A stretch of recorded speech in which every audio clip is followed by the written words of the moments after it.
Hi hello friends, welcome to my channel. మేమైతే first time బెల్లం ఆవకాయ అయితే పెడుతున్నాం ఫ్రెండ్స్. వీడియో అయితే మొన్నటి నుంచి పెడదాం అనుకుంటున్నాను, కానీ కొంచెం బిజీగా ఉండడం వల్ల అయితే పెట్టలేకపోయాను. మేమైతే ఫస్ట్ టైం పెట్టడం వల్ల ఎలా పెట్టాలో తెలియక మా పక్క అక్కనైతే హెల్ప్ అడిగాము. ఆ అక్క అయితే పెట్టడానికి అయితే వచ్చింది. ముందుగా అయితే మామిడికాయ ముక్కలు అయితే కోసేసి ఉంచేయమంది. తర్వాత బెల్లం అయితే కేజీన్నర అయితే బెల్లం తీసుకున్నాము. మామిడికాయలు అయితే 10 మామిడికాయలు తీసుకున్నాము. బెల్లాన్ని అయితే ఇలా మొత్తం కోరేసి అయితే ఉంచమంది.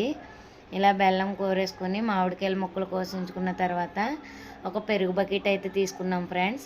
అందులో ఈ ముక్కలన్నీ వేసేసింది. పచ్చడి అయితే చాలా ఈజీగా ఒక 10 నిమిషాల్లో పెట్టేసినట్టు కలిపేసింది ఆ అక్క అయితేని.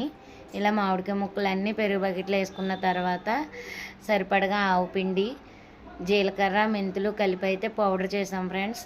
కొద్దిగా లైట్గా వేపి పౌడర్ అయితే చేసాము. ఆ పౌడర్ వేసిన తర్వాత సాల్ట్ అయితే వేసింది.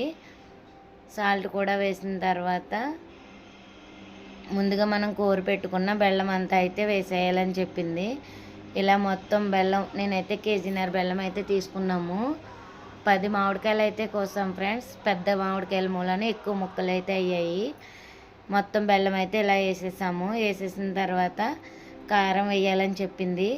కారం అయితే మేము కొద్దిగా పచ్చడే కదా అనేసి విడిగా ఏమైతే ఆడించలేదు. మేమైతే 3 మ్యాంగో కారం ప్యాకెట్ అయితే తీసుకున్నాం ఫ్రెండ్స్. 200 గ్రామ్స్ అయితే తీసుకున్నాము. బెల్లం ఆవకాయ కదా, ఎక్కువ కారం అవసరం ఉండదు అని చెప్పింది ఆ అక్క. కారం అది వేసేసిన తర్వాత ఇలాగా మొత్తం ముక్కలకి పట్టేలా అయితే బాగా కలిపేసింది. కలిపేసిన తర్వాత మేము ఇలా గరిట అయితే అడుగు వరకు వెళ్ళట్లేదనేసి మూత పెట్టి పైకి కిందకి అయితే కుదిపేసాము బాగాని. అప్పుడు మొత్తం బాగా కలిసినాయి ఫ్రెండ్స్ ముక్కలు. ఇలా బెల్లం, కారం, కొద్దిగా ఆవు పిండి, జీలకర్ర, మెంతిపొడి, కారం ఇవన్నీ వేసుకున్న తర్వాత మూత అయితే పెట్టేసి నైట్ అంతా అలా వదిలేయమని చెప్పింది. నైట్ అంతా అలా వదిలేస్తే అవి ఊట కింద వచ్చి ఇలా అయితే అయ్యింది ఫ్రెండ్స్. మార్నింగ్కి ఇలా గ్రేవీ టైప్ అయితే వచ్చేసింది. మనకి బెల్లం సాల్ట్ వేసాం కదా ఫ్రెండ్స్, అది నీరు వాటర్లా వచ్చి ఇలా అయితే అయ్యింది. దీని అయితే 4 days బాగా ఎండలో ఎండబెట్టాలంట. మేమైతే ఇలా 2 పెద్ద ప్లేట్లలో తీసుకుని 4 రోజులు అయితే బాగా ఎండబెట్టాము. ఇలా ఫస్ట్ రోజు ఎండిన తర్వాత అయితే ఇలా ఈ కలర్లోకి అయితే వచ్చింది.